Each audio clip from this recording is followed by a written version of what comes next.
You know, in 2020, it's becoming much more difficult to ask a very sensitive question that might, kind of hinge on the edge of what is known as identity politics, especially with the whole like gender war, eighth grade, you've got cooties thing that seems to have popped out among the masses these days. But you know what? We're in the middle of a quarantine and I'm looking for new things to watch, so we're going to talk about them anyway. And that's going to start by asking, do guys like Outlander, or should they like Outlander? Can they like Outlander? Are they allowed to like Outlander?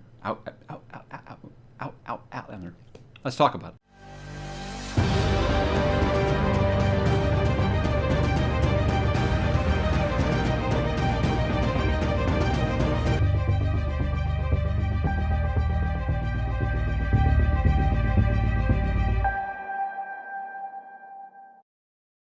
Hey, what's up, bookworms? Mike back again today to talk a little Outlander by Diana Gabaldon. I hope I'm saying that right. I'm not really sure. Now, the funny thing about this video, guys, is that I don't know anything about this series.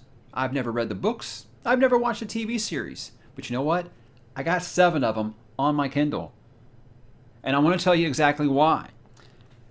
The whole reason that this topic is coming up today, where I'm going to ask, would a guy like Outlander, the television series, or the books?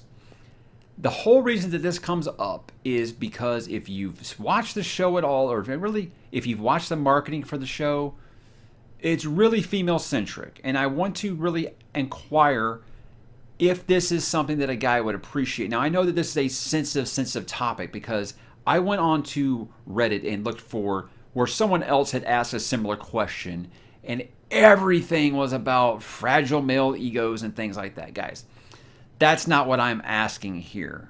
I'm asking is if this is straight up like, a Nora Roberts, Danielle Steele kind of romance book, obviously I'm not going to want to read it. And you know what? That's kind of what it's been sold to me as if you watch the marketing for the show. So I had some questions, and let me get into the whole nuts and bolts of why this has come up. In 2012, I follow the Twitter account for Ronald D. Moore. And if you don't know, Ronald D. Moore is the showrunner of Outlander. Why I follow him, I'll talk about that in a little bit in case you do not know. It was around 2012 where I saw him tweeting about how that STARZ, if you don't know what STARZ is, I'm pretty sure it's worldwide. It's not just in the States. But basically, it's a competitor for HBO and Showtime and Cinemax. The premium channels. But they were going to be adapting these books called Outlander. And Ronald D. Moore said he was going to be involved with it. I was interested, again, for reasons I'll get into. I don't want to jump the gun here. But I was like, okay, why not? I've been looking, something I've actually mentioned recently is I wanted to read more female authors. I felt like I had fallen into just male fantasy, and I was like, I think that that's really weird, that J.K. Rowling might be and Margaret Mitchell might be the only female authors I've read.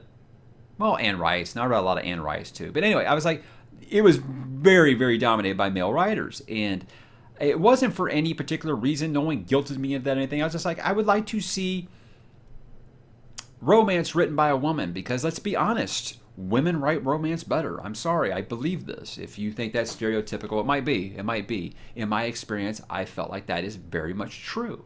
And so I said I want to get into more of that because I've gotten the reputation on this channel as somebody who doesn't like a love story and doesn't like romance in their books, and that's horseshit. I was raised by a single mother, you guys. I've watched more chick flicks than just about any guy has. All right, Gone with the Wind is my favorite movie of all time, and one of my top 10 books of all time. So I am not adverse to a little romance.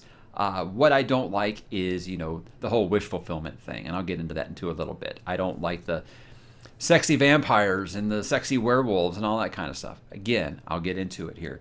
But I wanted to read more female authors, so when Ronald D. Moore talked about this, I said, hey, let me check this out. And at the time, it was on my iPad, but I bought the digital versions of the first 7 Outlander books, I think, are all that was available at the time. And it was a deal, so I said, sure, why not? I'll get them. Never read them. I just kind of forgot about them. That happens quite a bit. I'll buy a series, and digital books are so cheap. At times they're like less than $1 a pop, So I'll go ahead and just get them and say, someday I'm going to read them, and I always thought that I would. Now, when I got to the part where the show was actually coming out, I was like, oh damn, I forgot all about that. There's a trailer for the pilot.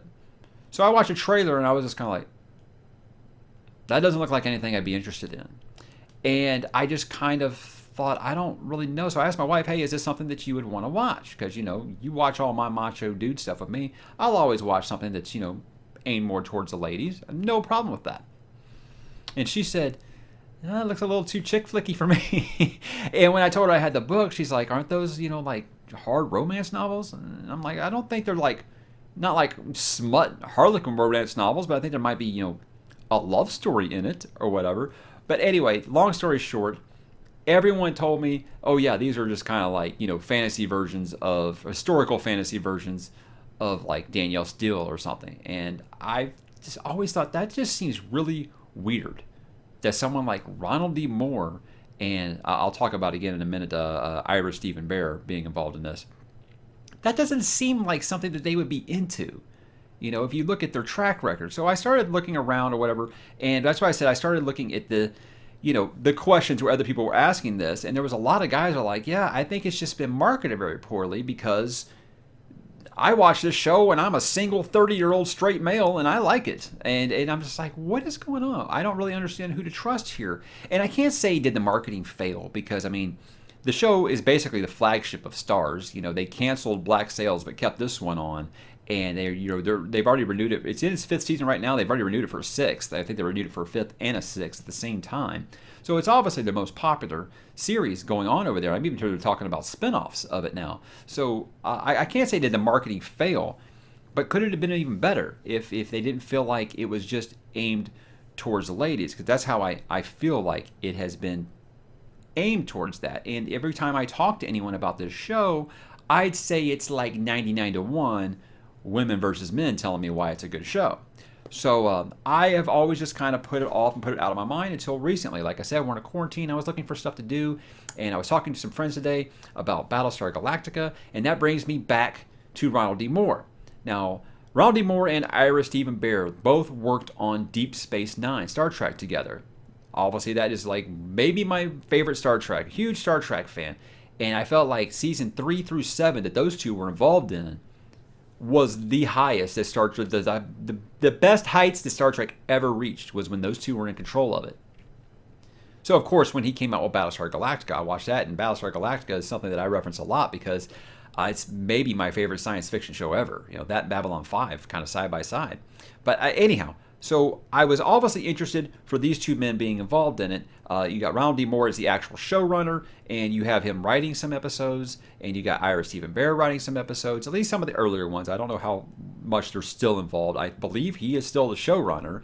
But anyway, I was like, why am I not watching this show? Because I feel like Ronald D. Moore is like one of the best television writers we've ever had, and why am I not watching this?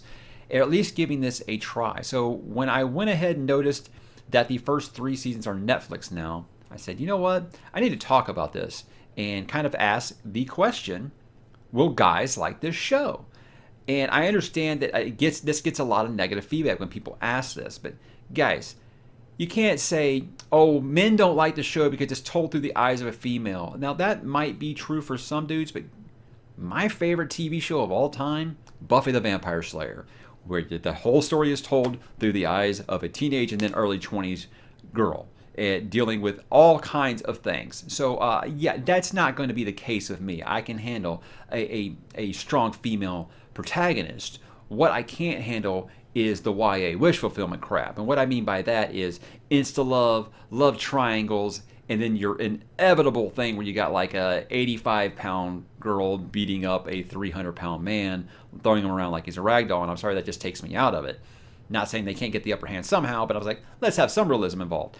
And what I've been scared of with this show is you're going to have an 18th century show, but they're going to try to throw in 21st century ideals. That was something that I was kind of worried about. It's something that I've kind of backed off on. I know it deals with time travel, so you're going to have this woman from the 20th century going back to the 18th century and trying to just put men in their place. I was like, that's not something I'm really interested in, because it's not because I'm some kind of caveman or something. It's just that when I see period pieces made, but they are trying to feed like a certain, let's just say, political slant that's going on right now in film and media, it doesn't really land for me because you can't change history that way. So I'm like, if you're going to have that on the show, that was something that I would not lie. It did deter me from watching it.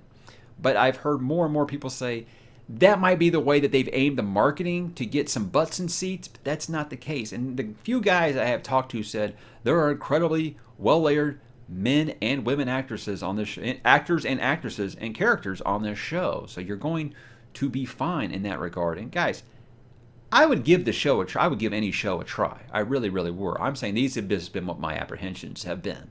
And like I said, I just kind of forgot about it. And when I was talking with these friends about Battlestar Galactica today, I said, maybe it's just time to give this a shot because I don't have anything. I've told you guys, me and my wife have stuff that we watch together. And I always try to have something that I'm watching on my own. And I started doing like Bosch, but I was like, okay, I've got room for like a period piece or something in there. And I was flirting with that show Britannica, and I kind of watched the first episode, and I was like, I'm not really feeling it. And then I thought about this one. I was like, you know what? I think I'm going to give the first season, at least the first couple of episodes, a try. I always try to give a new show 4 episodes. I feel like 4 episodes is really where I've been patient enough with it. Basically, it's the point of like getting halfway through a novel and realizing if it's for you or not before I would DNF it. So with this, I'm not going to start the books just because my schedule is just like a nightmare right now. But what I will do is I will give the show a try. But, I see it come up a lot. Well, guys like this show because it looks like it's just aimed towards the ladies. And I don't think it's, a chauvinist or a male ego thing like that. It's just we have things that are aimed towards us, and you guys have things that are aimed towards you. That's just the way that I still look at it because, like I said, I had my cootie shot in 8th grade. I'm not scared of women. So I don't know what that whole deal is all about. But I've seen the hashtag on Twitter sometimes of Outlander because there are men who like this show too. And I said, okay, that's enough to get me kind of curious about it. And I watched this one gentleman. I forget his channel, what it was called or whatever, and I feel bad for it, but not too bad because he's got like 150,000 subscribers, so he's doing okay. But he is a Scottish fellow, and he was talking about why he thought that men would probably like the Outlander, that he loves it. And he made a comparison to Vikings. And Vikings is like one of my favorite shows ever. So, and the way he said that is that it's just not what you're expecting based off of the marketing, and that there are strong female and strong male characters. There's no one taking anything away from anything like that. There's no real big political slant involved, and it has like so much history of Scotland. I've got some ancestry in Scotland. Most of us do, right? So sure, I would definitely be interested in the historical side of it as well. So I don't read a lot of historical fiction. So maybe I like to kind of watch a little more historical fiction. So I'm going to give it a shot, guys. I just kind of want to bring up why I haven't watched it yet and just kind of ask you guys if you've watched it, and if you have, do you think a guy would like it?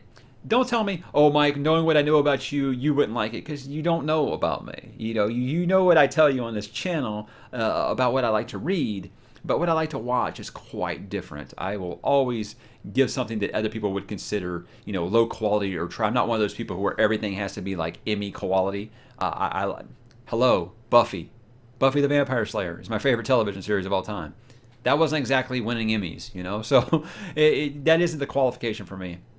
Qualification for me is strong characters that I believe in, that I root for, strong villains that I hate, that I want to see get theirs, and just a compelling storyline. That's all it takes. I don't care about the gender stuff. That's just, to me, that's childish. I've never really cared about that. So, again, here we go, guys. Will I like the Outlander? Well, you let me know, and let me know in the comments if you guys like the Outlander. Guys, women, obviously, you're more than welcome to jump in here. I think last I checked, my audience on this channel is about 88% male. So I figured this was a better question to ask on the channel of would men like Outlander? But I definitely want to hear from the ladies do you watch this with your spouse? Is this something that you would recommend couples watch together? Because my wife's still just like, I don't know. So I think this might be one that I try by myself, and then if I really like it, maybe she'll jump on board like she has done with other series in the past. So that's it, guys. Thanks for watching, and let me know what you think in the comments.